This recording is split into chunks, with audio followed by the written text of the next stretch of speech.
Whenever Chinese retailer Pop Mart drops a new Labubu designer toy, it sells out within minutes. It's sold out. Insufficient stock. Already?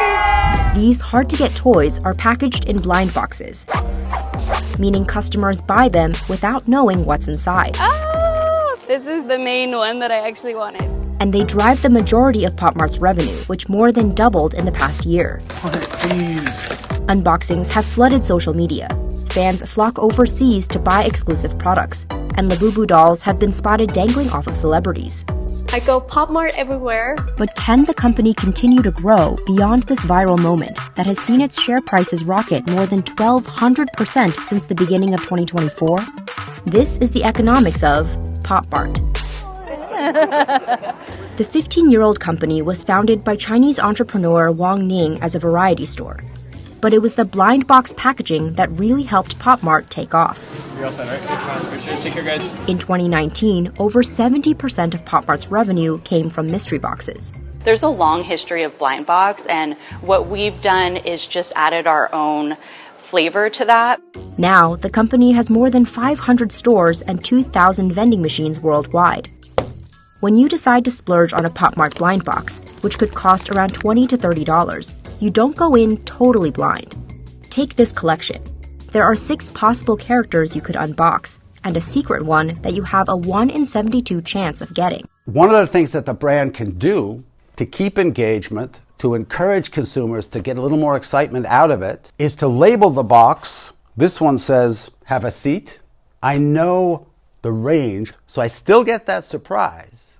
But at the same time, I know I'm not going to get anything crazy. That specific range also creates a set. It's well-known, well-supported phenomenon that most people, under certain conditions, have a very strong tendency to want to complete a set. This is version 1. This is the have a seat. This is version 2. I have all the, everything that came out.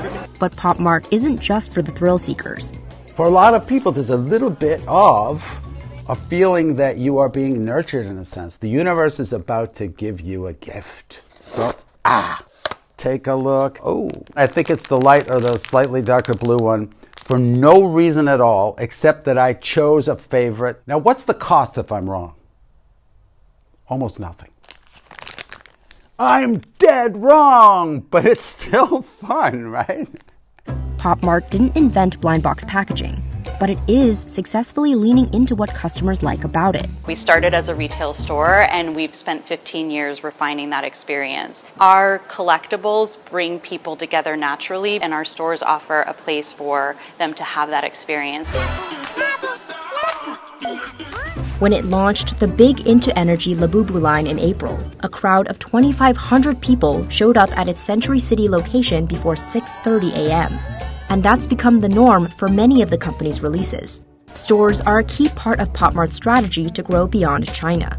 Sales outside of China more than tripled in 2024. Overseas revenue now makes up nearly 40% of the company's sales, up from 17% in 2023. The company plans to open more than 20 stores in the U.S. by the end of 2025, nearly doubling its footprint in the country.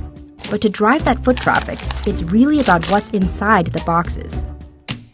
Though Pop Mart does license some existing IP, like Disney and Marvel characters, over 85% of its revenue in 2024 came from exclusive products developed with artists. After having a store for 6 years at that point, I think that we were looking for a new way to innovate. The CEO of Pop Mart, he put out a survey online and asked people, what artist would you want to see? What characters would you want to see in a blind box format or as a collectible toy? And so he connected with Kenny Wong, who's a Hong Kong-based artist, and worked with him to bring his Molly character into our first series, which was the Zodiac series, which we released in 2016.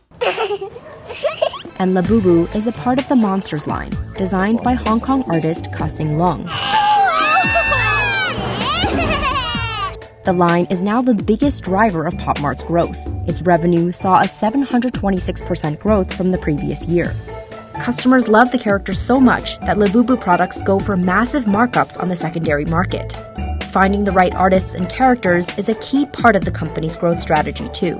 In 2023, the company released the Peach Riot series with its first US-based artist, Libby Frame. Pop Mart says it's now the company's top IP in average figurine blind box sales in North America. RIOT! We want to continue to create for the Western market as well and look for more Western artists to bring in. Its mix of IP and retail situates Pop Mart in between its blind box competitors, Japanese company Dreams, which primarily develops IP like Smisky and Sunny Angel, and Chinese retailer Miniso, which primarily sells and distributes other companies' IP products. All of those companies have made blind boxes go viral. Fans have hoarded huge collections, spending hundreds of dollars along the way. The army has gathered. I think I've spent around $300. I think it's around 600 or more. They add up. Blind boxes for many, many of the consumers is an experience, not a product. And so you've been investing that anticipation and you want that big payoff. So in that sense, it resembles very strongly gambling. So much so that several countries have regulated the industry in Asia, where blind boxes have already become a billion-dollar market.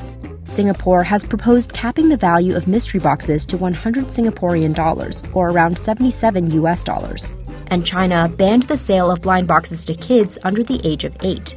The target audience for our product is an adult collector. We are specifically hitting that Gen Z kidult customer, so they're more collectible items than anything else, and so they're definitely not marketed for children. And as with any viral phenomenon, there's a risk of the fad dying out, so the company is working to diversify.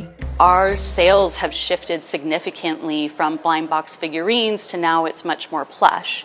And we're also expanding in our accessories category. That's one of the fastest growing categories that we have. Still, amid an uncertain trade war with China, those products might get a little more expensive to sell in the US.